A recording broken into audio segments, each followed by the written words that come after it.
gentlemen, hello. You are listening to ATACS episode number... Flex, what are we at? 14. We're at ATACS episode number 14. We're adults talking about cool stuff. You already heard him once, but joining me, your host, Paul in Atlanta, and our virtual roundtable is Mr. Flex, fresh back from Japan. How's it going, Flex? The sun doesn't rise here quite the same. It's weird. Yeah, well, you were in the land of the rising sun. Now you're in the land of freedom and America. Welcome back to freedom. It doesn't feel much more free. Yeah. So before we get into the rest of the episode, I do want to give you just a second, and this wasn't planned, but I want to give you just a second for you to tell the rest of all of our ATACS national and international listeners, what was your one favorite part of going to Japan for like forever? That's like an impossible question to answer. Of course it is, but I'm pretty sure that the answer is probably a food. The correct answer is okonomiyaki. So why don't you tell everyone exactly what that is? Okonomiyaki is this amazing creation where you basically have like these pancake-like things, and you stack them up, and then you just take eggs and pork and noodles and cabbage and whatever else you want to stuff in there, and you just put them in between the pancakes. You put it on a grill. You put some sauce on it. You serve it up, and it's delicious. That sounds totally delicious, and that's exactly what I was wanting you to talk about for a second. And also joining us today is Mr. Will from Greenville, North Carolina. How's it going, Will? It's moving. Moving, so and shaking and dancing and prancing and yelling. All in positive directions, I hope. That's where we are. All right. Well, that's absolutely wonderful. I'm especially interested in the prancing. Well, I'll have to report on that. Well, and we can't wait to hear the report on the positive prancing motions. And last but not least, Mr. Nate from Wendell, North Carolina. Yeah, I'm not least. You're not least, but you are last. I'm sorry. Someone had to be last. Just happened to be you. And someone has to be least, too. Oh, no. And for your least, I am your host, Paul. So, Mr. Nate, how are things going in the great metropolis of Wendell? I mean, I went to Japan, and it couldn't compare to Wendell. The size and scope of Wendell it just dwarfs Japan. And I've been just visiting Bizarro Virtual Japan through Persona 5, which we will, I guess, talk about. But we will definitely talk about that. I hear there's a speedway in Wendell that has the most amazing Mountain Dew Baja smoothie. Mr. Will, what are you talking about? I think you're making stuff up. I don't know. Nothing in Wendell ever has the word speed involved. You can't confirm or deny what I'm saying. All right, we're gonna have to do some reconnaissance on this one, and Nate, you're gonna have to report back on episode 15 about the location and accuracy of Will's claims. Alleged Speedway gas station. Yep, I'm coming in from an empty field that Will said there was supposed to be something here. I don't really understand.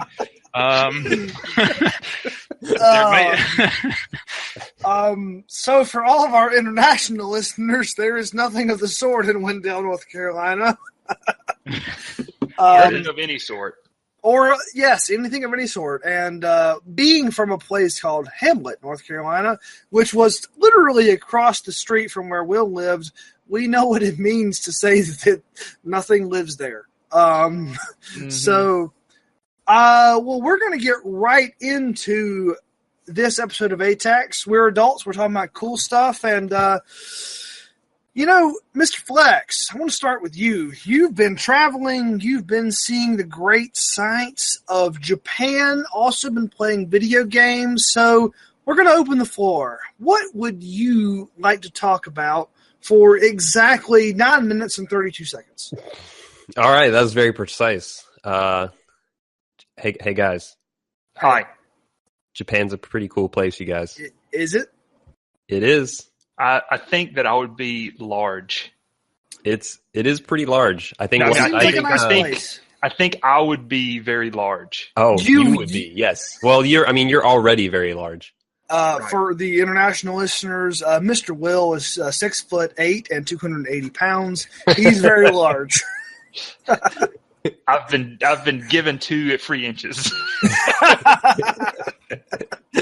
But yeah, Japan's awesome, and we got to see like a good spread of it. Like we spent, I think, basically a week in Tokyo. One of those days we took a day trip to Nikko nearby and got to see a giant shrine or temple or whatever in the woods. We did a hike. We did a 9-kilometer hike between 2 very small towns. We went to Kyoto for a few days. Took day trips out to like Osaka and Hiroshima and Himeji, and saw a bunch of cool, saw tons of shrines, tons of castles. We spent a lot of time in Akihabara and Denden Town and saw lots of video games. Okay.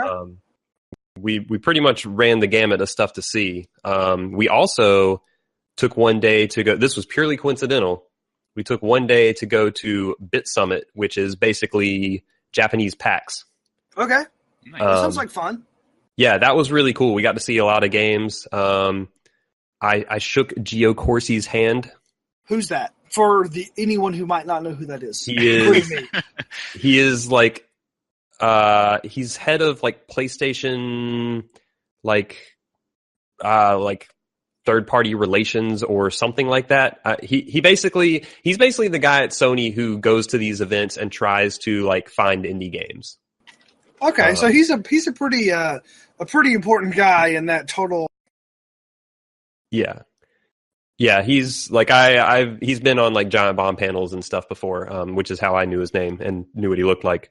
I talked to a guy from 17-bit. They were showing off what was their game? I'm totally blanking on the game. I played it too. Galaxy, but I don't know either. Yeah, Galaxy. They were showing off Galaxy in VR. Okay. I saw some Double Fine guys were there, and then of course a bunch of indies showing off stuff as well. Yeah, so Galaxy came out on. I know it came out on the PS4. I played it for a bit there. It's probably also on PC. Probably, but all I know is it's on PS4. But I don't know when it came out. 2015, I think. Okay. Yeah, that's right. And I'm pretty sure it was on PC as well. Yeah, I just looked on Steam and it's there. But yeah, they were showing off that in VR. Ryan played it, who is not here with us today. Okay. But he strapped on a VR headset and played some Galaxy while I talked to the dude. All right. Was it PSVR or another brand of VR? I don't actually know. I would guess it was PSVR, but I'm not sure. That would have been my guess, but we also saw Suda51 on stage. Okay. Okay. And, all right. And Shuhei Yoshida, as he was going to the stage, ran right past me. Nice. All right. If I had known he was coming, I would have tried to hold up a hand for a high five. You stole his wallet. So yeah, I mean, there were definitely some people there that I recognized, and there were a good chunk of neat looking games as well. Momodora 5 was there, which was interesting. Game Freak was there with the next non-Pokemon game they're making. It was called I don't remember what it was called. It was called Nobody Cares. Yeah. I was about to say that's a great thing for you to think about, but no one gives any Giga Wrecker is what it was called. That's great. No one cares. No, It's terrible, but it's true. So, but just to, I'm going to interrupt Mr. Flex here for a second, just to throw this out to the entire panel. Other than the Pokemon games, can anyone name off the top of their head without Googling, without hearing the clack of keyboards in the background? Mm-hmm. What is a game that these guys have put out, which has been really influential, really big, really good? I mean, someone name something for me other than Pokemon. I don't know about big and influential. Yeah, I can name 3 other games they've done, but yeah, not big and influential. Pocket Card Jockey. All right, so there's one. Yep. Flex, you just name one. Timbo the Badass Elephant. Yeah. All right. So, Will, do you have any idea what we're talking about right now? No, I got nothing. Okay, good. And I'm kind of in the same spot as Will. I've really got nothing either. So we've done very well, actually. Flex, continue. Oh, yeah. They also made Drill Dozer, which I played. Drill Dozer had that was the one for the Game Boy Advance with the attachment with the rumbling, right? I don't think it had any rumble attachment. It had something attached to it. I don't know. I mean, I just remember you buying that Drill Dozer from a GameStop, and that GBA cart was bigger than what it should have been. Maybe it did. I just don't remember it, but it doesn't really matter. That game was kind of fun. But yeah, Bit Summit was fun. The rest of the trip, it was freaking awesome. It's also like just very, very broad. So like, I don't have a great way to like succinctly summarize it. If any of you guys have any like specific questions, that might be the best way to go. Here's my hot Japan trip question. Did you go to that Shibuya? Oh, we went to Shibuya. It's like the one thing I know about. Like, yeah. Okay, we went to Shibuya, and I saw the Scramble Crossing. Yeah, and it looks a whole lot like it does in The World Ends with You, that was pretty rad. We also pet the dog statue, the famous dog statue, which is right next to the crossing. I saw that picture. Yeah, yeah. How much ramen did you eat? I only ate ramen twice. Okay, but both times it was delicious, and it's not a lot of ramen to eat while you're in Japan. Yeah, well, there's a lot of food to sample while in Japan. No.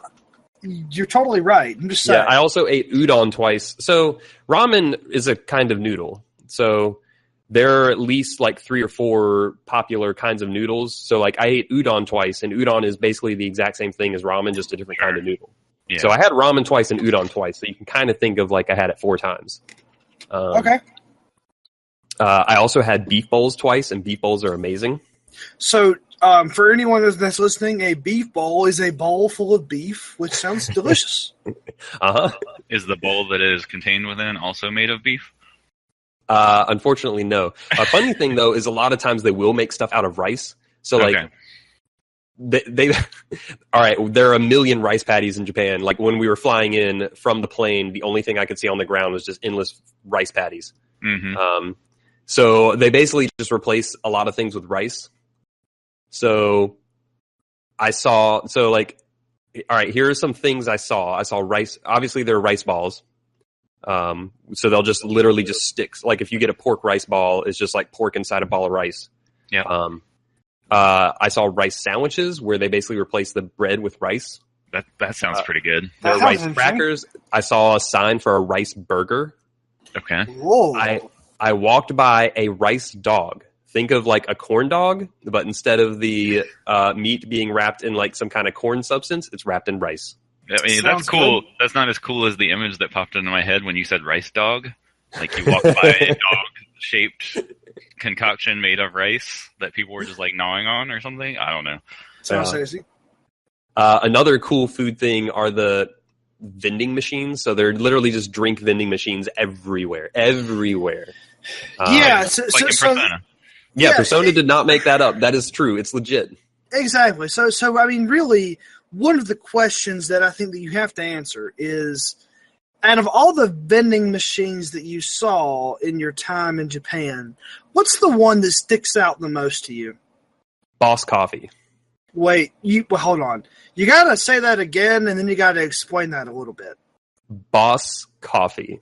All right. What's a Boss Coffee vending machine look like? It looks, I mean, pretty much all the vending machines look the same, except for the Boss Coffee run vending machines have a giant sign on top that says Boss Coffee, and it shows a picture of Tommy Lee Jones holding a bottle of Boss Coffee. I was about to say, is Tommy Lee Jones involved in this? Because I know that he's absolutely is, and that's why it's great. That's so good. Right. So you have Tommy Lee Jones, and then you have a Boss Coffee machine. Does it serve hot coffee or cold coffee? I don't actually, because I'm not a coffee drinker, so I did not get any Boss Coffee. But I do, so I don't remember which one this is or if it came in both varieties. But there were machines that actually sold both hot and cold coffee. Wow. Yeah, there were some vending machines that would actually like heat up and pour the coffee in the machine. That sounds awesome. Yeah, it's crazy. There's also vending. So, all right, Japanese fast food restaurants. Yep. Are incredible. So you go in, and there's just like a countertop that like stretches to the back of the restaurant with like a bunch of stools. So like think of it looks kind of like a bar. And there's just dudes behind the bar just cooking nonstop. You walk in, You turn to your right or left, and there's basically what looks like a vending machine with pictures of food on it. So that's basically the menu. You put in your money, you punch the picture of what you want to order, it pops out a ticket.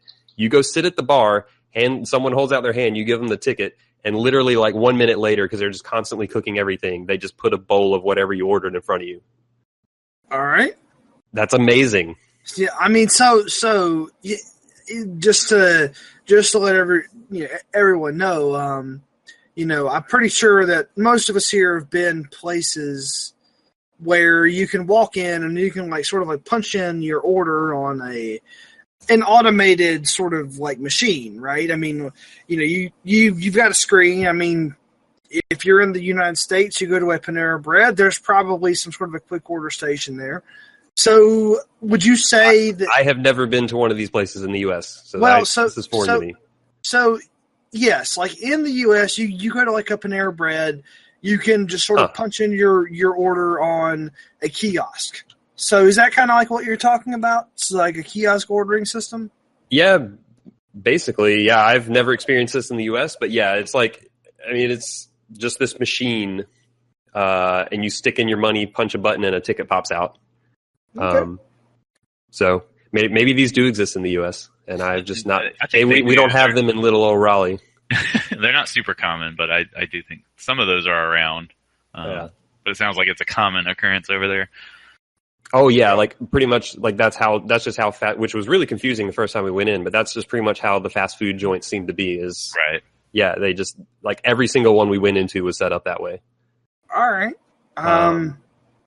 I guess the last thing, just to touch on to tie it into video games is we did go spend a lot of time in Akihabara, which is in Tokyo, and then Denden Town in Osaka, which those are the two neighborhoods that are like kind of widely known as like very anime pop culture focused, which also involves a lot of video games.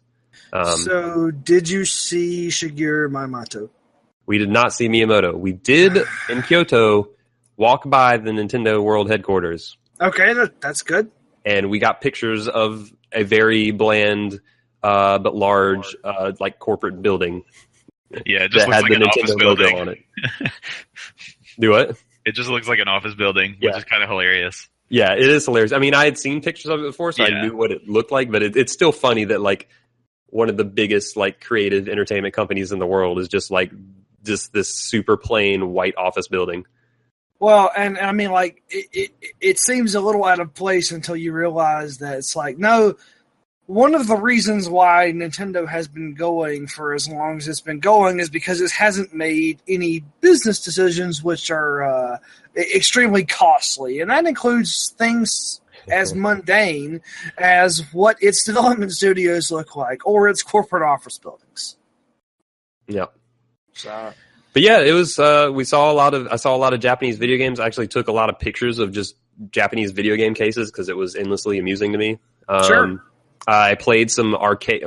We went to Japanese arcades. I played a Theatrhythm arcade machine, which is the best arcade machine in the world. Also, great. The best Final Fantasy game in the entirety of Final Fantasy games. You got it.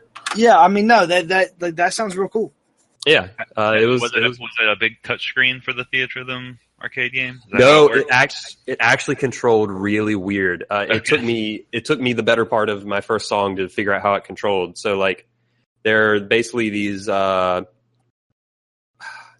you ever seen those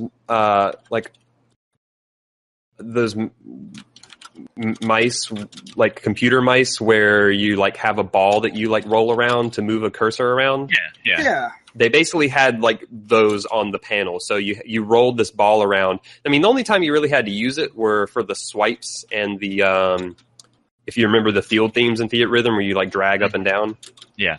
So there were those balls on the panel and then a button next to them. So imagine like putting your palm on this ball that you roll around and then your thumb, you can press a button. Right. Oh, I guess right. That's true. In Theatrhythm, like it doesn't matter where on the screen you touch usually, doesn't it? Yeah. No, there's never in Theatrhythm. There's never a time where you have to touch a specific point on the screen. So I guess that makes sense to just put a button that is your touch button. Yep. There's a touch button and then a ball to do the flicks and the drags. Okay. Yep. which was a little weird. But so they actually make it more complicated than the normal Theatrhythm, because in normal Theatrhythm you only have one point of touch, but in the arcade machine they give you that setup for each hand. So they will actually do like double taps or double flicks at once. So if you think about the swipes, like in Theatrhythm where you swipe left, they could give you a command where you have to swipe both left and right at the same time. So you have to do, one with each hand. Right. Yeah. Which made it harder. Yeah. Yeah, that's how. Yep. Yes, you're right. That is harder. Mm-hmm. So, other than those things, did you have any other sort of, like, you've been obviously busy with traveling, but have you played any sort of video games that you wanted to talk about before we sort of moved on? Yeah, I got one game to talk about. Before that, real quick, a non-game cool stuff thing. Okay. On the plane ride to and from Japan, courtesy of Air Canada, I watched the entire first season of Westworld. Okay. And that show is freaking rad. It's good, huh? Yeah. Has anyone else here watched it? No, but I'm actually curious. I've heard of it before. Is it based off of a novel or comic book series? I really don't know. Not sure. Not to my knowledge. There was a Westworld movie that it's kind of loosely based off of, but the movie doesn't go into quite as deep thematic territory as it. The movie's a little bit campy and silly, but there are like callbacks to the movie if you've seen the movie and then you see the show. Okay. But I've heard that the show is much, much better. All right. Yeah, it's really cool. And in a weird way, it's kind of like a bizarre video game setup. So, like, the premise of the show is that, like, through some weird magical technology, they've basically created this giant theme park with a bunch of AI running around it, and like guests basically pay to go to this park, and they can just do whatever they want. Like they can kill all the AI walking around. They can participate in these storylines to, like, it's like a Wild West setup. They can participate in these storylines to go rob the bank or save the girl or, do whatever they want. It's just like live out your fantasies kind of thing. But because all of they call them hosts, all of the AI hosts in the park, like they have these set routines. Like you can, like, you see some of the guests who have done it multiple times, like kind of gaming the system. So like in a weird way, it has this video gamey vibe of like, just like gaming the AI system. Yeah. But it devolves into this fascinating, like the first few episodes are a lot of setup of like how the park actually works and stuff. But it devolves into a really interesting like spiral of like, what are the people running the park's interests? What are the guests that are like going to the park, their interests? And then also like what's happening with the AI as they evolve, the hosts as they evolve, because as you would guess, like a lot of stuff happens there. Okay. But I thought it's like just a really crazy concept that they take to some pretty interesting places. All right. And it has both Anthony Hopkins and Ed Harris in it, and they're both great. And that's really all that you need to know. Anthony Hopkins and Ed Harris are the best of actors. So that sounds like a fun series to me. I'll add it to the list of things that I will probably never get to. Awesome. And then the one video game I played, I took my Vita with me on the trip and have put probably 20-ish hours into Suikoden II. So for our international listeners, the PlayStation Vita was released by Sony a few years ago and has not been supported since. So anyway, so the Vita is a great piece of hardware. It hasn't had a lot of good games. Suikoden II, did that come out for the Vita, or was that a re-release that you bought from the PlayStation Store? The Suikoden II is a PS1 game, so I got the PS1 Classics version of that. And was playing on my Vita. So that game came out like 99. And it shows, because that's where a lot of my complaints with the game come from, is like it's definitely got old and clunky stuff. The most annoying part just being like inventory management in that game is a nightmare. It is a living, walking nightmare. So is this a JRPG? Yep. You got it. Yeah, it's as JRPG as you get. Okay. Yeah, so you get 2 pages in your party's inventory. You get 2 pages of items worth, which is probably like 20 items or so. And then you have a stash, which can hold 6 pages of items. And you can recruit. So this like, in Chrono Cross, how you could recruit like 40 something characters. Yeah. This game has at least double that from what I've seen. That's the one thing that I've heard about that game is that there's just a huge cast. Yeah, it's crazy. And then so you'll recruit characters and they'll already come with like a full set of gear, and you're like, be like, oh, I want the item from this person on this other person. So like you start taking off items from people, you start trying to like swap stuff around. You can't mess with people's equipment unless they're in your party. Yeah. And you have an inventory limit. Yeah. So like you're just constantly being like, all right, let me go grab these people, remove their gear, let me like let me like, okay, I removed gear from too many people, my inventory's full, so let me go like put some stuff on some other people like mules, let me go sell some stuff. Like it's all a huge nightmare. Like if you just had infinite inventory limit, like that would be good. Yeah, like, that would solve everything. Sounds like a very simple fix for a game. So that maybe was who are your protagonists? Who do you play as? I play as Flex. Okay, so it's like right. You're not inhabiting a character then. It's just you're putting yourself into a story, or I guess I'm just trying to figure out what the kind of arc is. Kind of get away with it. Yeah. You play as this kid. He might have a default name. Like when it asked for name entering, it was blank. So you're Flex Shepard. Yeah, exactly. You play as this guy. He's a kid, and he basically gets drug into this big war. There's the city state and there's Highland, which are like the two big powers. So like right at the start, you're like part of a Highland unit as a kid. You're like, it's basically like a Boy Scoutish type thing, but you're like part of the army. So like you're basically just like running errands for soldier because you're a kid. Okay. But basically like someone within the Highland basically right at the start like kills their own soldiers and like sets it up as if the city state did it. Or something like that. I might be like confusing which is which, but basically they do this thing to set it up, and they pin the blame. Like you escape, so they pin the blame on you. So you're kind of hunted for a little while, but then you end up linking up with this mercenary group who's part of the city state side. And like the rest of the game has really been a lot about like building up your forces. So like a lot of the recruiting, like the reason the game has so many party members is because you're doing a lot of like going around the world, trying to form alliances with people, and you're like recruiting up this big army. Mm-hmm. Would you say that it does anything better than the other JRPGs? Is like a standout aspect of it? I think what people probably like about it, I'd never played any Suikoden games before, and this is the one that has kind of always been highlighted to play. Mm-hmm. I think what people like about it is the fact that your party roster is so huge, and you're also kind of building up your headquarters. So like I was playing earlier today and I just recruited, you get these runes, which basically act as your magic that you can equip on people. Mm-hmm. And I like recruited a rune smith or whatever you'd call them into my headquarters. So like you're recruiting people to your headquarters that'll provide services that you normally have to go to towns for, and you're recruiting all these party members. I think that's the thing that people really like about the game. How distinct do the recruits feel? The party members? Yeah. Some of them more distinct than others for sure. Like some of them, like I just literally walked up to a dude or walked up to a person. They had like 2 lines of dialogue. They joined, and then I've never used them. So like they are literally nothing like in terms of personality or distinctness. Like they've had no part, but some of them have been fairly distinct. Okay. I mean, with that many party members, I feel like that's just probably always how it's going to work is like, you'll have like a dozen or so that actually have something fleshed out about them. And others aren't.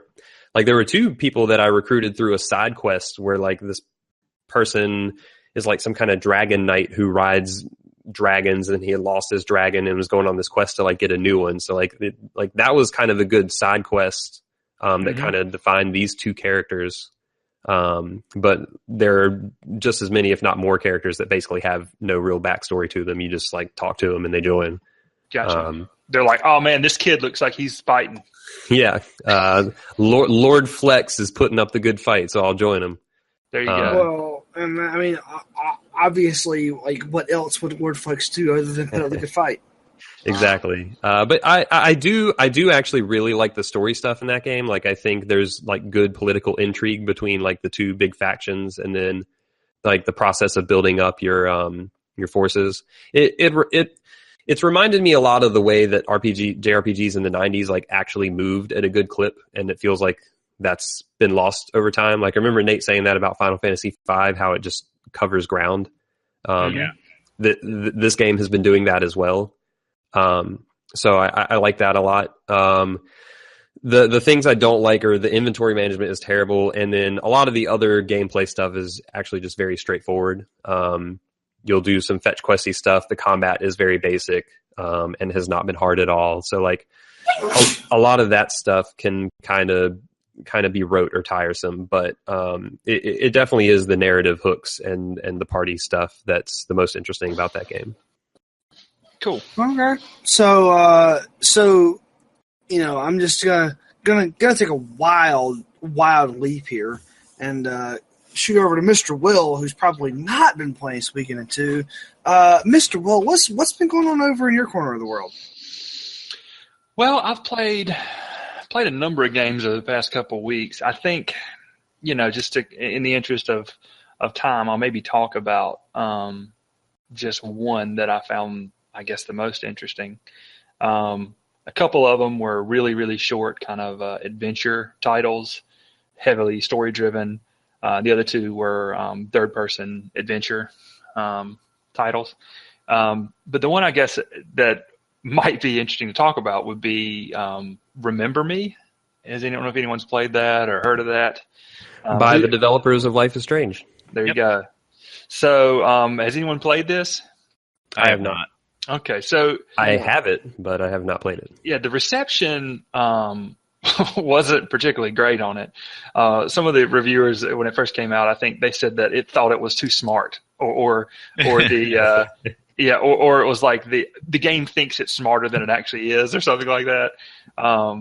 But I love these like time mechanics, and there's not really I guess there's not like a time travel or time rewind mechanic in this, but the basic premise for anyone who's not familiar is that it's sort of like a dystopian Neo-Paris, and in Neo-Paris, memories are now commoditized. So we can capture them and sell them and store them and move them around and transfer them.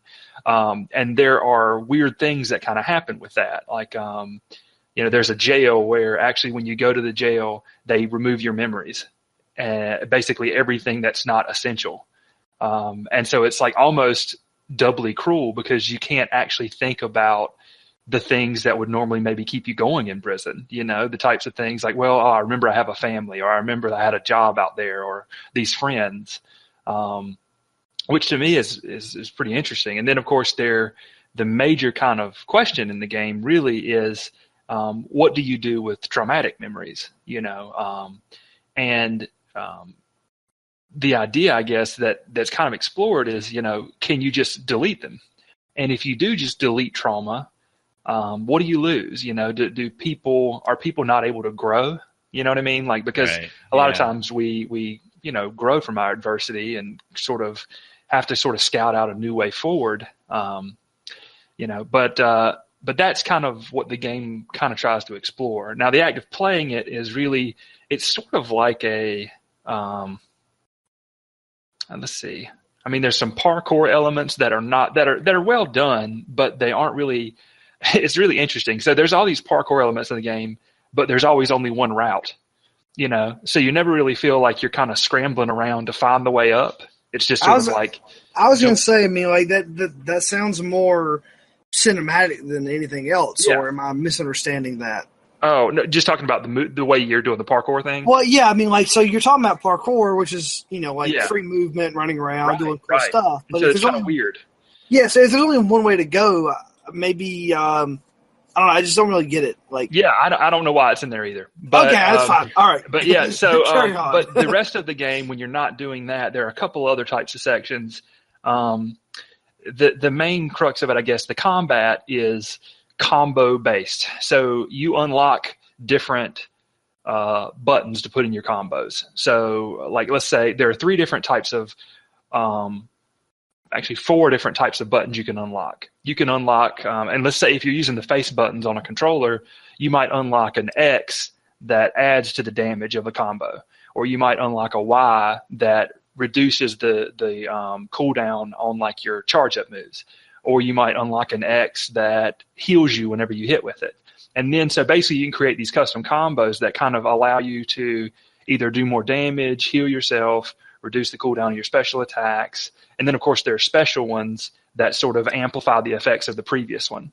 So that's sort of like the little bit of customization, kind of really interesting piece of the game is that sort of combo system.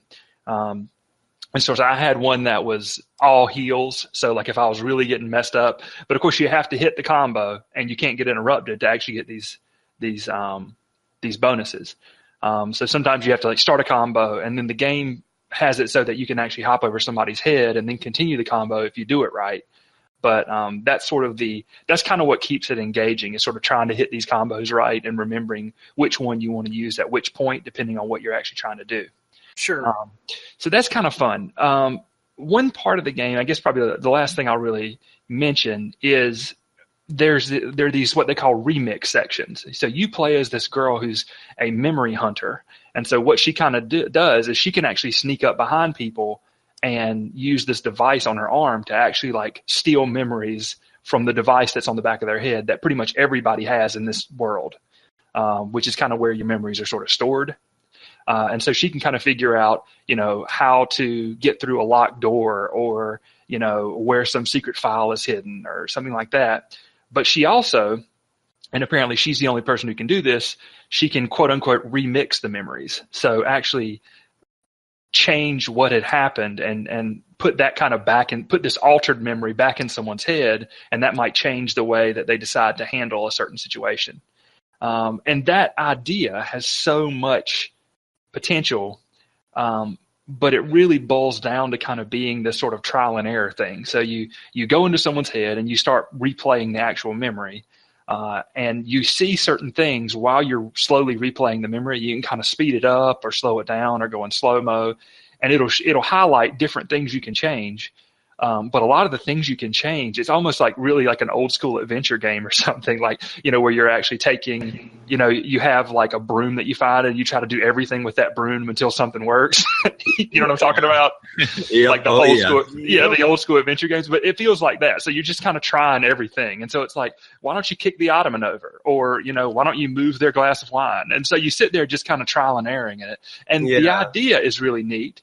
But the idea sounds neat, but I'm trying to think of like how you could even do that in like a really interesting way without making an insanely complex and costly game that would just have so many possible routes to go down that would probably not even be able to be made. Yeah. So I mean, maybe it might be as good as you can really do if you're going to try and introduce that type of gameplay.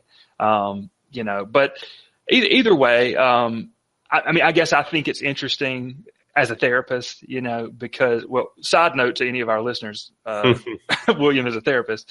I think it's interesting that just to think about how you deal with trauma, and how you, your main character, just to give one quick mini spoiler, her father tries to erase a traumatic memory. And it really kind of throws her for a loop because, of course, she sees the repercussions of the memory. She sees the repercussions of what has happened and everybody around her, but she doesn't really know what they're reacting to, in a sense. So that's really all I guess I have to say about it. But it was probably the most thought-provoking of the games I played over the past couple of weeks. Yeah, are you enjoying? Did you finish it? Yeah, I finished it. Did you enjoy it overall, or? Well, I wrote it on the review I wrote. I gave it probably around like a 6 out of 10, but that's using the full scale. So that might be like a 3 stars or something like that. If you're doing it in a 5-star system, there were some, I think some of the things that I didn't like are, say for instance, like even on these remixes, you might go into someone's head. So one of the first ones you do, I think, is sort of like, or I'll just say one of the ones you do is, you take this, there's a CEO of a company, and there was some sort of trauma that happened in that person's past, and you try and change who was at fault for the trauma. And supposedly, this causes the CEO to completely change the plan for the company.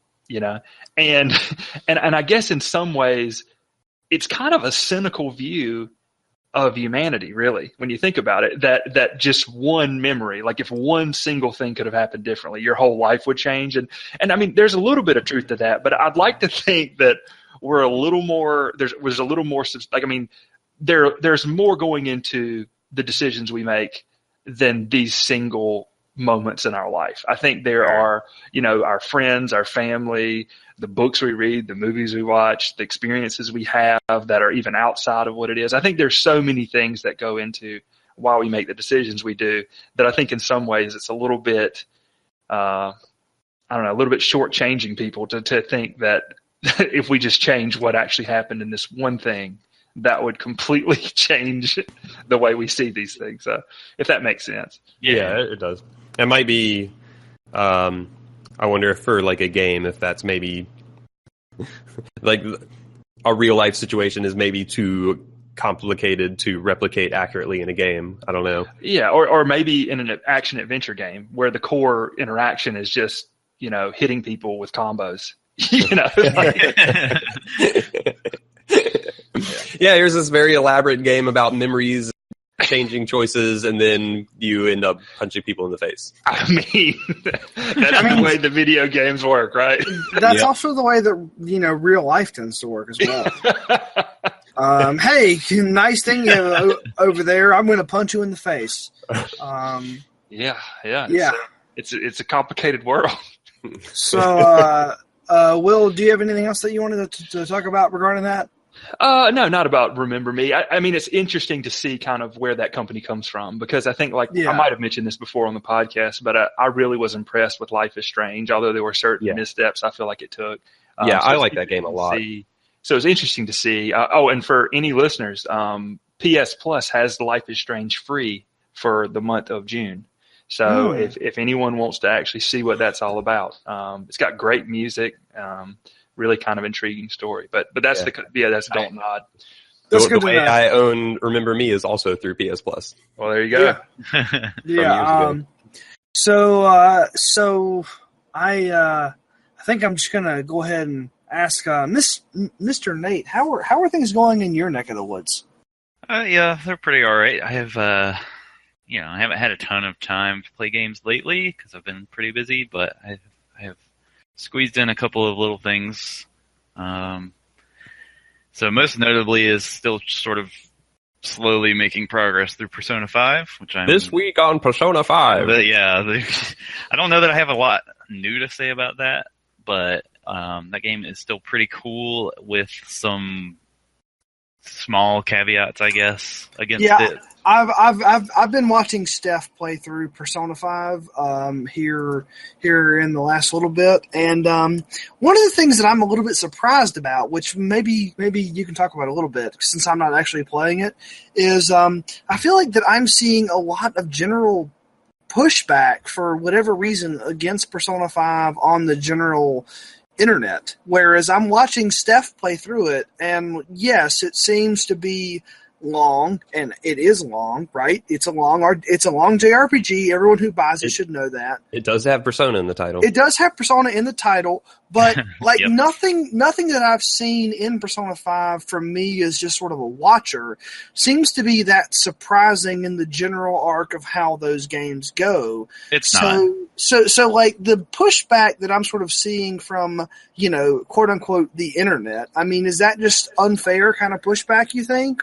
I think to some degree it is. I think a lot of the pushback, or maybe some just like general feelings of letdown that I've seen around too, are probably partially just because 4 was so well liked and kind of had like a really long build up of support for that game. So I mean, Persona 4 came out in 2008, which is almost a decade ago now, which is crazy. And like, I think people love that game by now. Yeah. Oh, which, ironic side note, I remember seeing pushback against Persona 4 when it first came out because it was like the first game in the Shin Megami Tensei line that was not like dark and brooding and serious. Yeah.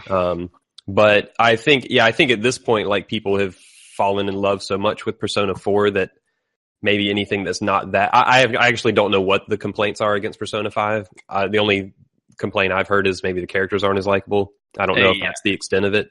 No, I mean, most of the stuff that I've seen has been like, oh my god, this game just never ends. It's like, well, of course it doesn't end. Yeah, that's a silly argument against it. Because that's like how these games are. But I would also be willing to bet that over time people will like that game more because I mean we're still pretty close to its release. Like a lot of people still aren't done with the game. True. And I think Persona 4's like in the first 2 or 3 years Persona 4 was out, it did not have the reputation it has today. Like it really took a lot of time for that game to garner the reputation it has now as like one of the best RPGs ever made. Yeah, and I wouldn't be surprised if Persona 5 takes some time to really settle down. Whether it reaches Persona 4 heights or not, like I think it's going to take time for people to really figure out where they sit on that game. Yeah, definitely. I think it is just the fact that it's such a long experience and there's so much to it that probably keeps some people from jumping onto it right away, and it probably makes it so that people start it and then don't finish it, and then maybe they'll come back to it at some point. There's a lot of, I think, reasons why the way that those games are constructed might make it take a longer time to gain an audience. Yeah, and there's also a lot of nuance to those games. There is. Like people really dug into, Persona 4, like over the years, like really dug into everything that's going on in that game, and that just takes time. Yeah. Right. But as far as, my experience has been pretty positive overall. I do think from what I've seen of 4, which I didn't play through the whole game, so, take that for what it is, but what I've seen of 5 versus 4, I do think the characters are the main characters, the party members that you gain throughout the game are kind of a weaker point. I wouldn't say it's like terrible. They're just not as strong. I mean, there can only be one GA. Yeah, I mean, that's just the way it is. Yeah, thanks for mentioning the weakest Persona 4 party member. What? Go ahead, Nate. Boy, okay. What? Sorry, I didn't know that we were in the ranked Persona 4 party members, which GA is at the bottom. But anyway, GA is obviously number 1. What are you talking about, Paul? She's terrible, but you know what? We're not going to get into that. Little Miss, I'm going to watch Kung Fu movies. That's the entire basis of my character. And he wants to watch Kung Fu movies and eat steak. What more do you need, Paul? I don't know, because I'm not the internet. And granted, the internet loves Chie, but you know what? There are a million different better things about every other character in that game, so the internet can be quiet. There are many more better characters than Chie in P4. I don't know what you're talking about, Paul. Some strong Chie feelings on this. Very strong Chie feelings. Sorry. I All right, join us next time for our Chie-focused podcast. We're going to have a special ATACS Chie-focused podcast. Oh, boy. And Will's just sitting over there going, what the hell are you guys talking about? No, Will's going to be the one that, moderates this entire thing. Thanks, Will. You've been volunteered for that. I've been voluntold. You've been voluntold. That happens to me at work all the time. Oh, man. That's good. But anyway, I don't have a lot to say about Persona 5 that I feel like I haven't already said. I think the game is pretty cool. I think, it presents a cool world with some interesting stuff happening, and the gameplay weirdness sometimes is charming and sometimes is just weird, and then sometimes the translations are questionable, or I don't know if it's the translations or the writing, I guess technically, but there's some there's some strange sentence structures sometimes. That's actually one of the things I'm curious when I get around to playing it is I thought Persona 4's writing was really, really good. And its localization was really, really good. So I'm curious if this game is drastically different in that department. So just from what I've seen, just sort of gaming over the shoulder from what Steph's been playing, is the further away from the main characters that you get, the more the translation breaks down. Yeah, that's pretty accurate. So like you're in Nate, you know this better than I do playing it first person, but like it just seems like that your party members, like the ones that you spend the most time with, like that's all totally fine, right? But whenever you start to sort of branch out into those folks that aren't in your party and you start to talk to some of the side characters or even just the random NPCs, like that's where I've seen some of that translation stuff sort of be like, localization team, you might just want to spend a few more minutes here. Yeah, there's just a couple of head scratchers every now and then where you're just like, what was this person trying to say? I'm not sure. Let's move on.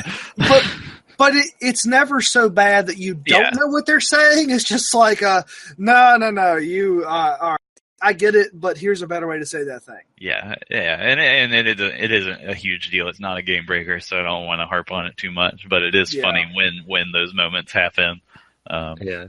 Just Persona. Oh, sorry, go ahead. Oh, I was just going to ask: does Persona 5 have a funky student or equivalent? You're the funky student. I guess, yeah. You're kind of funky. I mean, your main character in Persona 5, who doesn't speak, is like the most like suave, swagalicious high school student. He just like walks around with one hand in his pocket and his bag slung over his shoulder all the time. He's like, I don't care about any of you guys. I'm awesome. Just like the way he walks, that's what I feel like he's thinking all the time. Yep. But anyway, the game is pretty cool and pretty weird and silly in pretty good ways, and I do want to keep going through it. I'll have more time in about a week. What's your hour count? I got to know. I think I'm around 40, coming up on 40 hours. So just FYI, Steph is at hour number 93 and is currently not done. Yeah. So I expect that. So good luck. It's a long one. So speaking of JRPGs that aren't as long as P5, I've been sinking a lot of time into Final Fantasy 15 lately. The last time that I talked about it was during our ranking of Final Fantasies, which I had not started the game at that point. It was totally gaming over the shoulder, which is where a lot of my input for that game was coming at. And so I am about 25 hours in now, which is a decent amount. I'm not anywhere near, what I would call done with the game. But after playing about 20 to 25 hours, I can honestly say that I have figured out what the itch that Final Fantasy 15 scratches for me, which is sort of that MMO itch where you are running around, you're seeing the numbers get bigger, you're seeing the progress bars go up, you're checking off the quest boxes, and I've been really enjoying it so far. I will definitely finish out the game. I'm not going to commit to doing all of the content in that game because there is a lot of content, good, bad, or indifferent. There's just a lot of content there.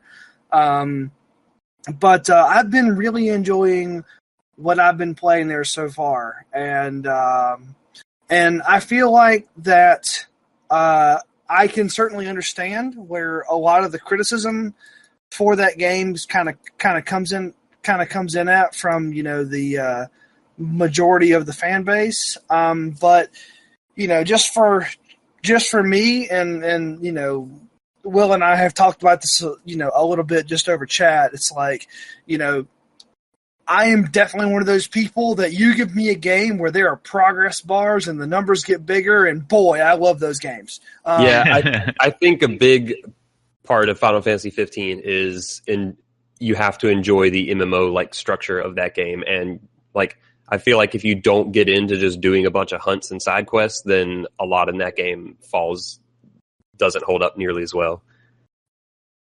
Yeah, and I have really enjoyed that. Like, I mean, like I walk into a town and I see a bunch of question marks and I'm like, and then I start doing those question marks. It doesn't matter that I'm just running out to a farm and grabbing an onion and then running right back to the dude. I am making progress and I have the XP to show for it. Yep. And then conversely, I get a quest that says go run to this farm, grab an onion, and bring it back. And I'm like, what am I doing with my life? So I definitely think that is one of those games, like I know where you're coming from. It's, like different people are built for different things. That's why WoW still has a bajillion subscribers. That's why I have put a bajillion hours into WoW. And like I'm really enjoying playing with 15 so far, and I totally know that when I get near the back end of this game, there's a lot of things that change. There's the one chapter of Doom, which I've already played through about half of, just to kind of help Steph get through it, which I don't necessarily look forward to, but I can tell you that with what I've played so far, I mean, I am going to finish this game, and when I get done, I'll probably be somewhere around 80-ish hours whenever I get done, just because I'm going to do a lot of that side stuff, and I'm not really going to regret it. Like, I've been enjoying what I've been playing, and I think that's just sort of like, is one of those games that really highlights the differences between the folks who are like, hey, I want this particular gameplay challenge, or hey, I want this narrative hook, versus people like me, which is there's a bar going up, the numbers are getting bigger, I'm happy, and there's plenty of us out there.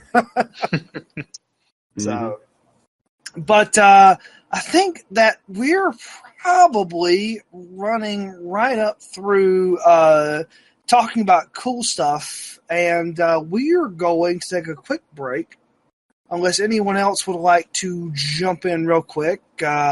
Flex, I think I'm good. Mr. Will, did you have anything else you wanted to jump into? Oh, I've already fallen. I've already fallen all the way into it. Okay, good. Nate? I mean, the only other thing I've played a little bit of is PlayerUnknown's Battlegrounds, which is a silly thing. Have you reached the chicken dinner yet? I was number 2. You were number 2, therefore you don't get a chance to talk about it until you get to number 1. Okay. Only winners allowed. Only winners are allowed. If anyone hasn't heard, PlayerUnknown's Battlegrounds is the newest sensation on the internet. It is. You and 100 people jump into a world full of guns and abandoned structures, and hopefully and murder. And just straight up murder. And I mean, to be honest, Mr. Nate, the fact that you got to number 2 is actually very impressive. Yeah, that's actually really impressive. That's really good. Yeah, I also played. I don't know. We probably played like 5 games or something. I jumped in with Nate. We played some team games. I have not played nearly as much as Nate though. Well, so Nate, whenever you have completed your journey with PlayerUnknown's Battlegrounds, we definitely look to hear your input there. But I will definitely give you props. Reaching number 2 is a great spot to get to. It's a silly game. They're probably going to keep updating it. I will probably have more to say about it in the future. All right. So given that, I think we are going to take a very quick break, and then a very quick bake. You're going to take a break. I'm going to take a bake. Exactly. And then after that, we are going to come back and we're going to talk about a decently light news minute. But so we're going to take a break and we'll be back in just a few minutes and we'll see you on the other side.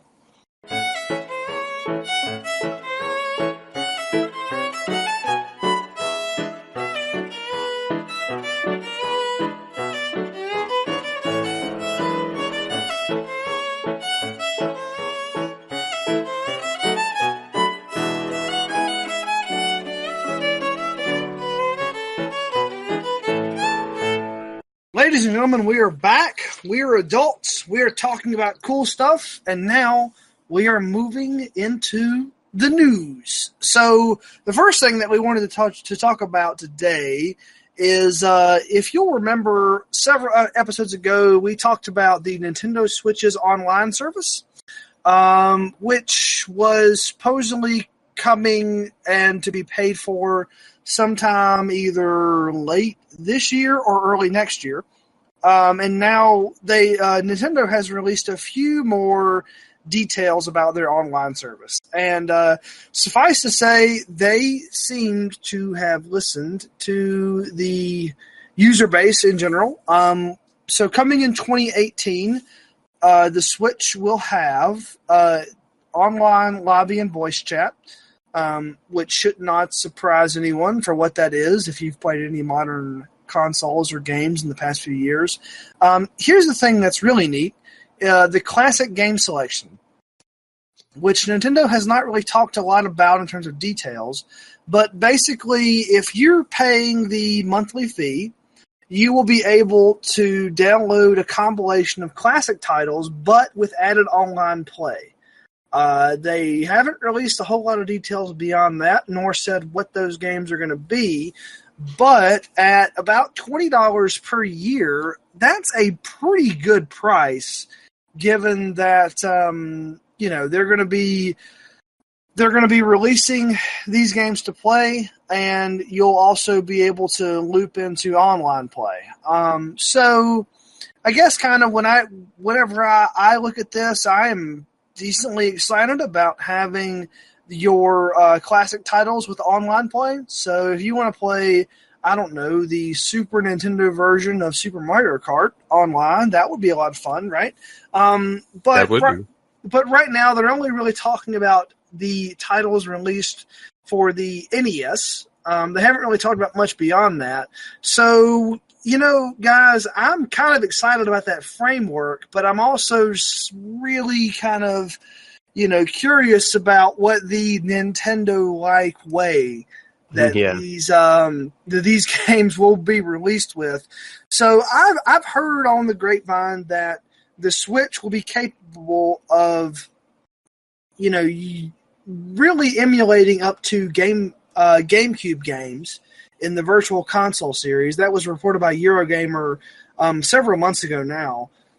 So in terms of the, $4 per month membership or the $20 per year, are any of you expecting anything past NES or SNES games, or does this sort of sate everyone's kind of thirst for what your money buys you? And actually, I kind of want to start with Flex here, and then we'll throw it around to the rest of the panel.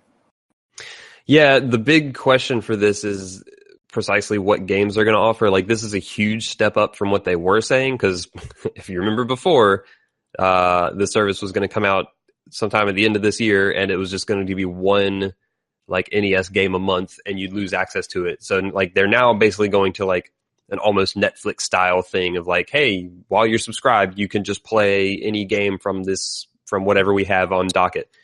But they haven't really said what's going to be available for that.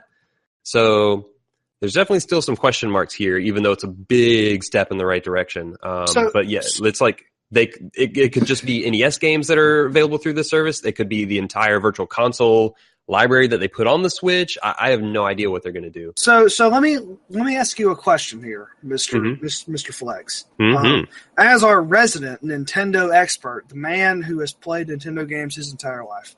Mm-hmm. That's what it says on my resume. That's what it says on your resume, and if you applied for a job, I would hire you based off of that. Perfect. So let's say the Virtual Console as a whole, right, comes out for the Nintendo Switch. And it includes games from, and I'm just going to stick to the home consoles. I'm not talking about the handhelds, right? Mm-hmm. You have NES, SNES, and then you have N64. And let's just say that they surprise us all, and there are GameCube games available on the Virtual Console. If these, $4 a month, $20 a year, the Netflix style of games, if that only gets you NES and SNES games, and that's it, no N64, no GameCube games. Are you happy with that? Or would you like to see more games from more recent consoles? I mean, I would definitely like to see more games from more recent consoles. I mean, if they had the entire like NES and SNES libraries, like I think that'd be reasonable. My gut feeling is that they're not going to put the quantity of games you want, especially not up front. So like if they're only cherry picking like the best games from each console to put on the virtual console, then I think they're going to need to do more than just those two systems. My expectations here are actually very low. Like, I have a feeling they won't even if they have 64 and GameCube games on the virtual console, like, I don't think they'll make available everything that's on the virtual console in this service. I have a feeling it's going to be like a subset. So question to everybody, just will the virtual console be separate from this offering? Probably. Okay.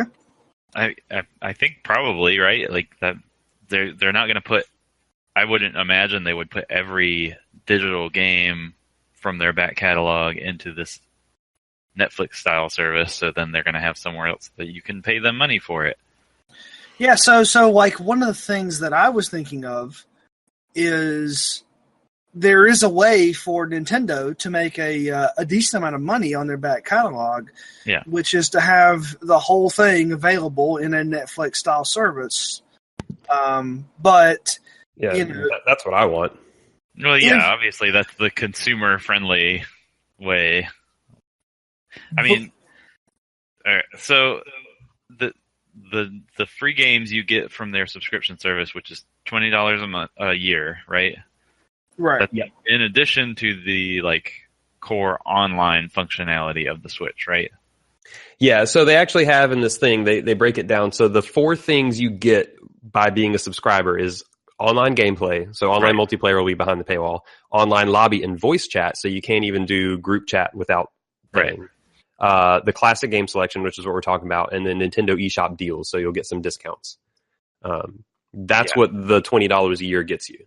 Right. So it's it's their paid online service, and then this is their PlayStation Plus. Like that's it's not. I don't expect it to be for a third the cost of PlayStation Plus to include the entire Nintendo back catalog. Yeah, they're not going to do that. Unfortunately, that's just unreasonable. I mean, I know they're not going to do that, but at the same time, these games are old. Like we've all bought these games multiple times. Like, I feel like this is something that they could throw people a bone on. They're not going to. Yeah. But like it's also trivial, and trivial by the way of a Google, like whether it's legal or not. That's a completely different discussion that we're not going to get into here. But it is completely trivial to play any NES game in your browser just with a simple Google search. You know? And I'm not going to tell people what to Google search for, but the fact that you can play every single NES game that was released in your browser without downloading anything to your computer, intrinsically, you would think that would reduce the value of those games a certain amount if to play them through an official Nintendo console. But Nintendo's still kind of treating this as like, aha, if you don't pay us, you'll never play this game. And it's like, dude, Balloon Fight is everywhere, okay? You know? Yeah. It's hilarious that they say, compilation of classic titles with added online play, such as Super Mario Bros. 3, Balloon Fight, and Dr. Mario. So it's like, those are the only games they're mentioning, and those are like 3 of the most ubiquitous NES games. And I don't even know if any of those had multiplayer for online play. I don't know exactly. Balloon Fight probably did, but yeah, I mean they probably have modes at least where you can swap players. But why would you want to play that online with somebody? Yeah, like who's really sitting there jonesing to play Super Mario Bros. 3 online? Yeah, it's like, oh, it's your turn. You're gonna play as Luigi now. I'm gonna sit here and watch. But if they're really smart, then they'll adopt the America's Army thing, and everyone plays as Mario all the time. The other person's always playing as Luigi.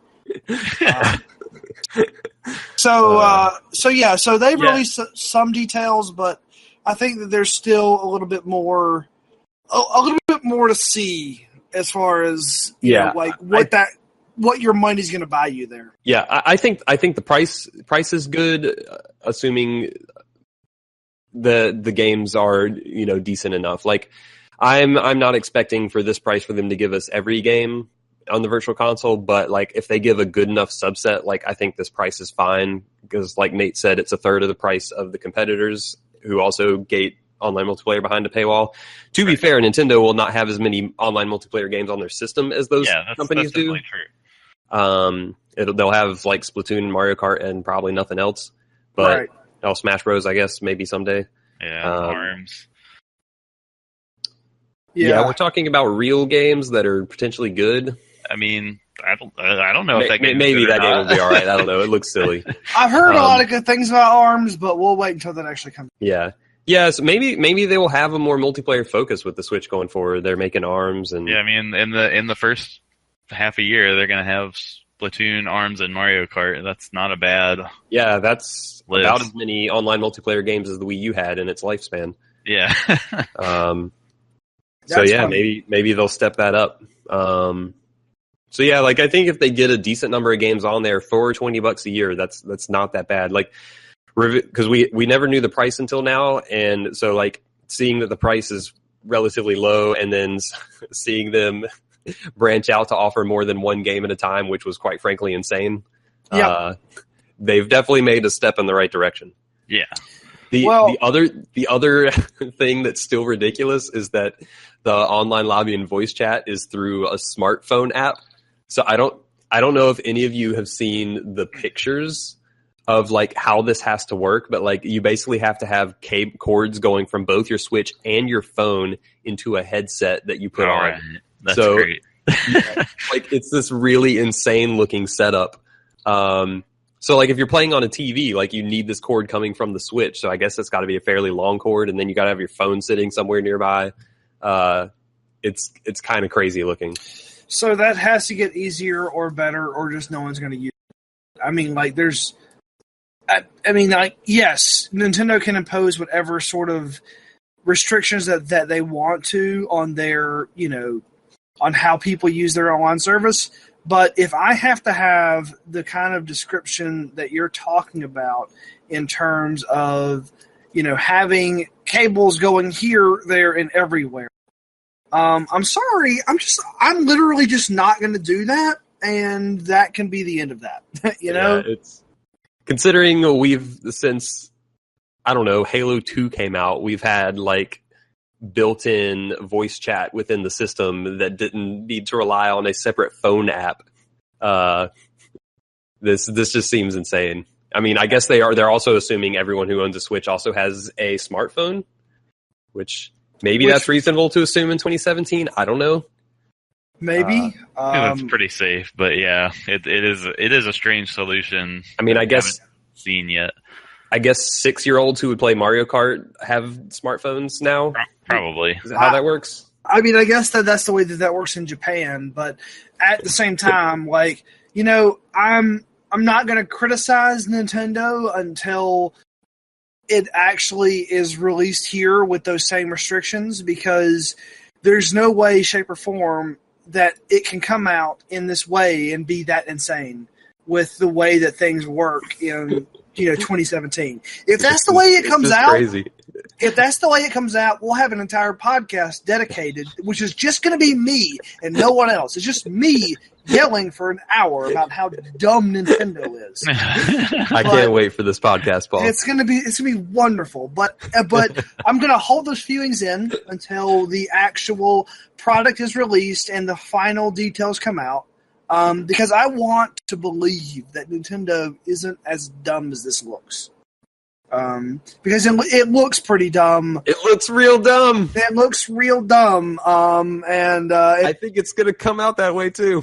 If it does, it's really close to coming out. I think it's coming out for Splatoon 2. Yeah, and we're going to have the Nintendo is Dumb podcast shortly thereafter. And it should be me screaming into the microphone and the Discord bot recording it the whole time. That's it. Isn't the only thing that they need to do to make that weirdo multi-layered chain of devices involving the phone and a headset is just make a Bluetooth headset? that you would Oh, connect to your no, phone? they can't do that. That's impossible. Bluetooth isn't possibly a technology that sure. Nintendo can support because guess what? Bluetooth's been around since 2000, whatever, 2. I'm just picking a year. Don't fact check me on that. But the fact that the Switch doesn't have a Bluetooth headset, given that it's 2017, in and of itself is insane. Yeah, I would be willing to bet they might make one. I'll have to do some research on this. I would guess that the Switch probably doesn't have Bluetooth technology in it. But No, regardless, I'm not talking about in the Switch. I'm saying you would hook a headset into the Switch like you do in this diagram here, but then instead of also having to plug it physically into your phone, connect it. Oh, connect to your phone via Bluetooth. Yeah. I see what you're saying. Yeah, that would make way more sense. Or it would make sense just to do what every other console on the planet does and just have a voice chat built into your console, which I would think they could do through some kind of software update. Yeah, they probably. I mean, the Switch has a headphone jack. Like it's got the hardware hook right there. Yeah, you could just put in your PS4 style headset right in there. Yeah, that's true. So I just looked on the internet. Apparently, there's no Bluetooth solution to just connect something to your Switch for headphones. Yeah, not to the Switch. No. Yeah, right. But I mean that in and of itself, considering the fact that it's 2017 and it's the middle of 2017, and I'm pretty sure that my flip phone from 2008 had the ability to pair a Bluetooth headphone. I mean. Yeah. There's plenty of things to yell about, but I wonder if Nintendo's headphone, or like if they'll have any kind of proprietary headset, or if you could potentially use one that could Bluetooth to your phone, like if you got your own. Maybe, yeah, I don't know. Well, and that's just one of those things to where as soon as a game comes out for the Switch that actually requires headset and talking and the multiplayer Bluetooth capability, like we'll probably solve a lot of those problems then. But for this particular moment, it's like it seems to be a gross oversight. But despite the fact that it is such a gross oversight, I can't say that I want it right now. You know, just look, it's insane. It's just insane. But at the same time, I'm going to sit down. I'm going to play Mario Kart 8, Deluxe, and I don't want to hear what anyone else says. So it's okay for that capability to not be there. So just kind of, we talked about sort of the Netflix of games, which is what Nintendo's kind of doing for the Switch and their classic library. We've gotten a few more details on the Xbox Game Pass, which is basically you pay, I think it's $10 a month on top of what the Xbox Live Gold cost. Yep. And then you get access to a rolling list of 100 games on the Xbox One, which are games that have come out for the Xbox One, the Xbox Live, and the Xbox 360. So that means that you get things on, Xbox, like Xbox Live, such as, like Banjo-Tooie, which came out way back when on the Xbox Live, as well as, Galaga Legions. But then you also pick up things that came on the 360, like Gears of War. And then as far as Xbox One goes, you can pick up some incredibly popular games like Layers of Fear and Cube. So this is a kind of a neat concept. We were always a little skeptical in terms of what it's going to mean in terms of, all right, well, what games are you actually going to make available for the service? And it still seems that the most popular games that are on the service are the ones that were at the very front of the graphic that was released a couple of months ago, which is Halo 5, Saints Row 4, and then Mad Max, which Halo 5 is Halo 5. It's neither good, bad, nor indifferent. Saints Row 4. I just saw a list that showed the whole BioShock trilogy, and you just said Mad Max. And those, so that's actually the top 3 as far as the graphics goes. So BioShock 2, and BioShock Infinite, obviously not that important. Didn't make the cut over Mad Max. It didn't make the cut over Mad Max. I don't know. I look at this, I think it's a great idea. And for someone who has been out of gaming for a very long time, maybe this makes a lot of sense, but it's not something that super interests me except for Pac-Man Championship Edition DX Plus. That's a great game, by the way. That's a great game, by the way. If you haven't played that, you should play that game. Yep, you could also probably get it for like $1 in a Steam sale. Probably. This is a weird list. Part of me kind of wants to read this whole list, but I won't. I don't know if we want to take the time to do this. It's 111 games.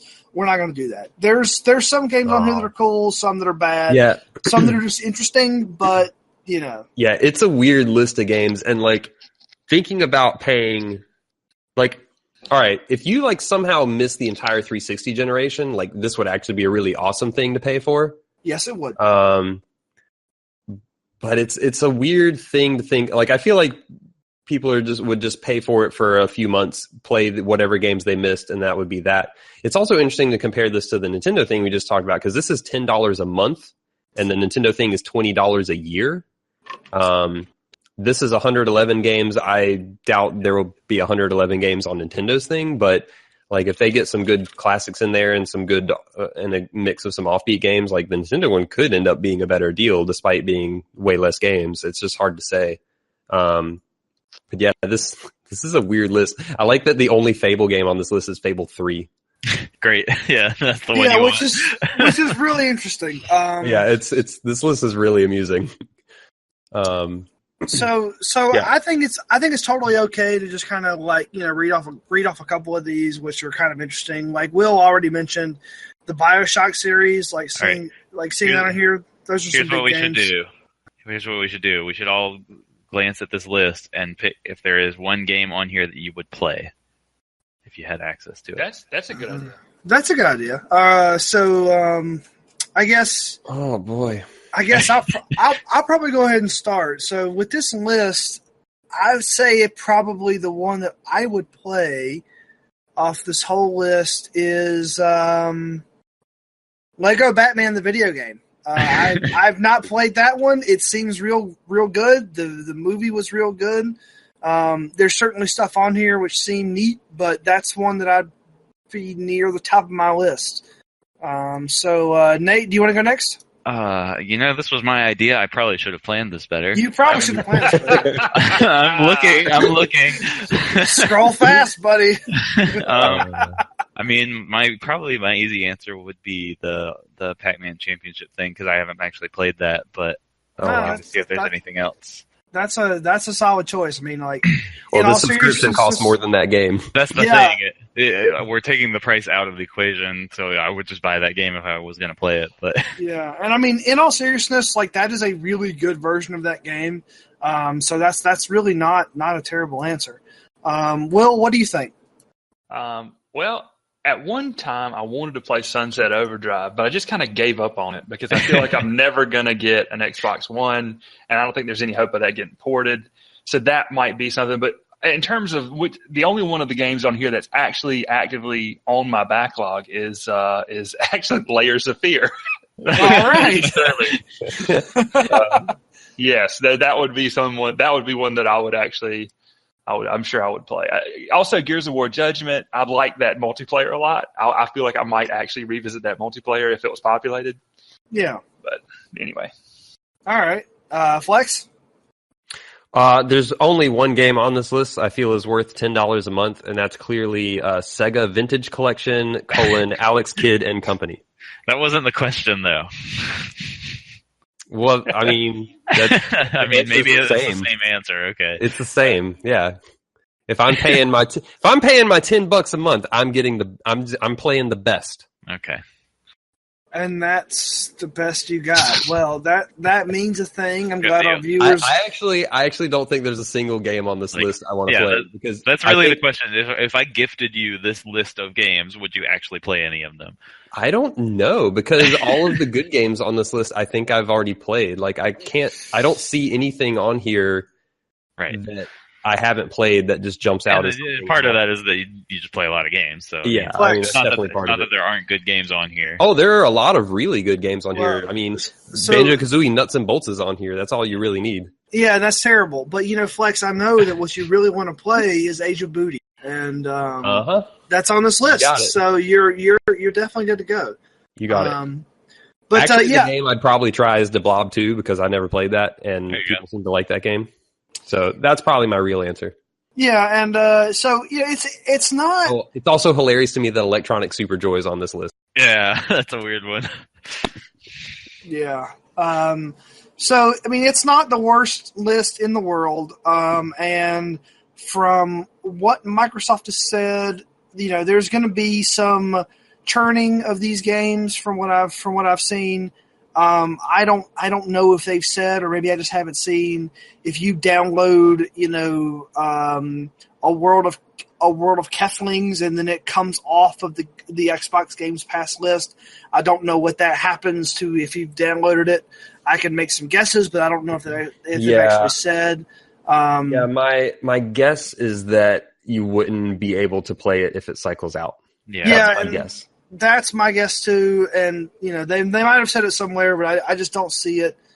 Over just right off the top of this article, and I'm not going to Google it. Oh, it actually is in this article. If you want access to a title, that's after your subscription. Okay, yeah. If you want access to a title after your subscription ends, or if a game is removed from the service, there is a 20% discount for games and a 10% off their DLC if you choose to purchase them. All right, nice. so but only while the game is currently in rotation. Okay. Okay, so that's terrible. So they're gonna remove games, and congratulations, you're gonna have to pay full price for WWE 2K16 whenever it gets inevitably rotated off this list. But no, it's actually a decent list of games. If you're not someone that is an avid gamer and you just sort of sit down, you pick up your controller and you just kind of play whatever comes up, then this is a pretty decent service for you. If you're someone that you visit review sites, you listen to gaming podcasts like ATACS, and you really sort of dig into what you want to play. And you spend a lot of time playing games, maybe it's not as good of a deal, but there's still some pretty good stuff on here. Yeah. It's interesting that it's... I wonder how long the Games with Gold / PS Plus thing can live alongside this Netflix style thing. I feel like eventually the Netflix style just has to replaase 74 minutes. Exactly 74 minutes is actually going offline, and as soon as we end this podcast. Great. It is a really good question because like you say, the Netflix style of having libraries of games and paying subscriptions to that, doesn't that just feel like the next iteration of what that current platform is? Yeah, it makes way more sense. And I would wish they would just incorporate that with your Xbox Live Gold, like the Games with Gold is, instead of being a separate fee. And this fee is actually more expensive than Xbox Live Gold.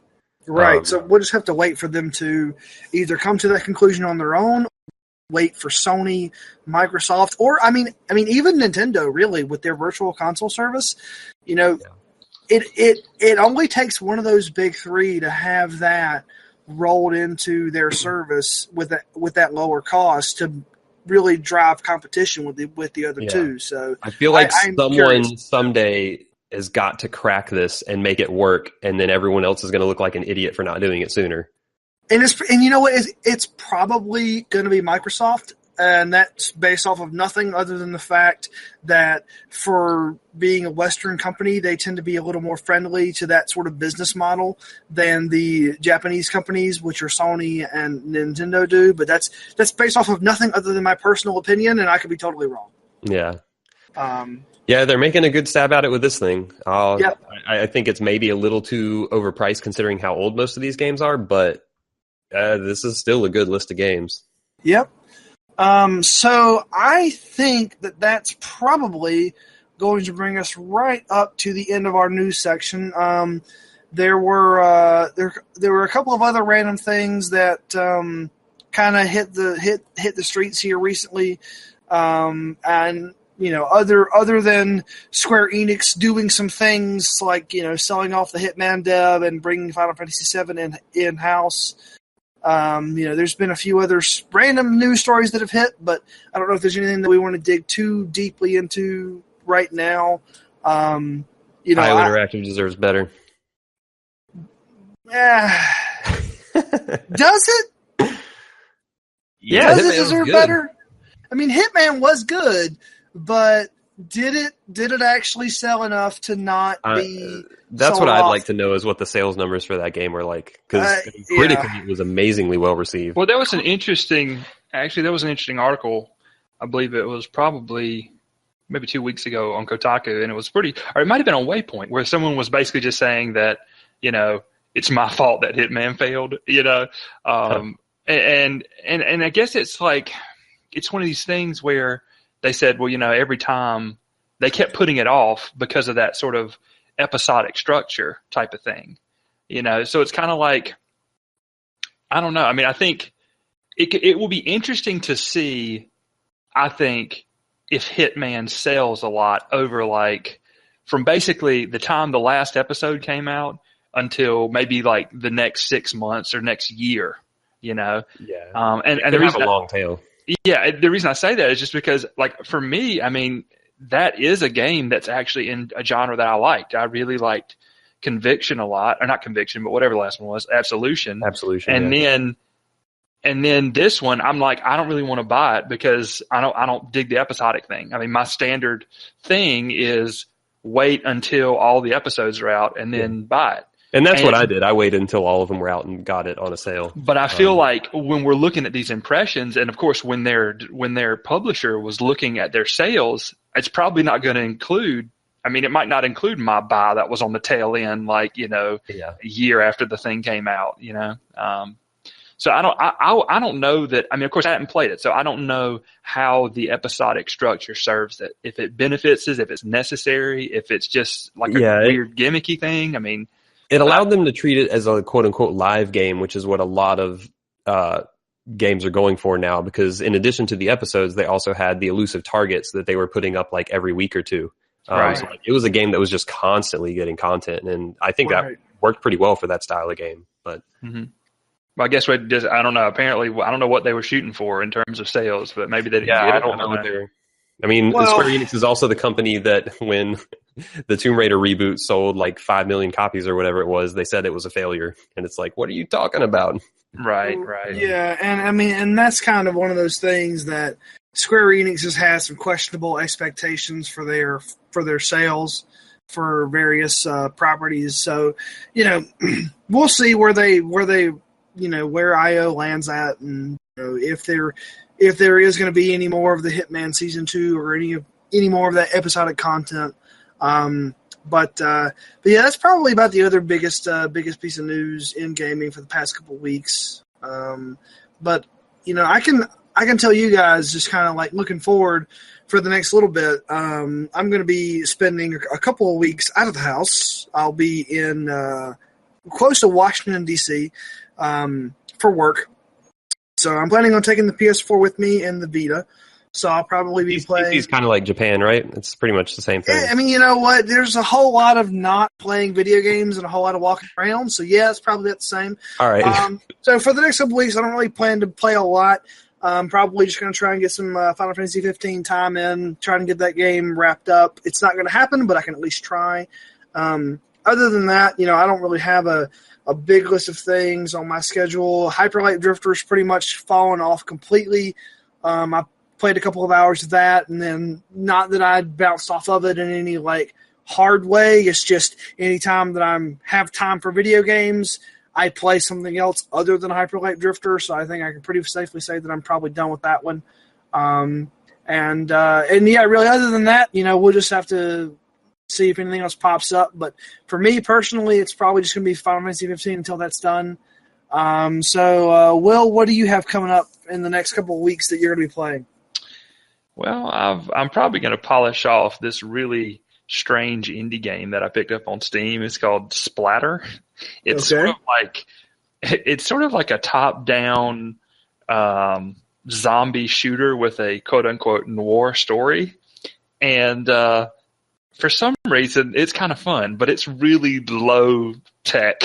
That's totally fine. Yeah. All right. That's the one. Well, we definitely look forward to hearing about that at the next ATACS. Because low tech top down zombie shooter. I want to know more about that. Sure. Don't we all? Don't we all? So, Mr. Flax, what do you have coming up on your to-play list here in the next couple of weeks? Mm-hmm. I'm going to keep rolling with Suikoden II. Hopefully I can finish that off in the next 2 weeks. When I do finish that, I'll probably, keep... Why stop playing JRPGs? I'll roll that right into Persona 5. In the meantime, I've also just started Horizon Zero Dawn.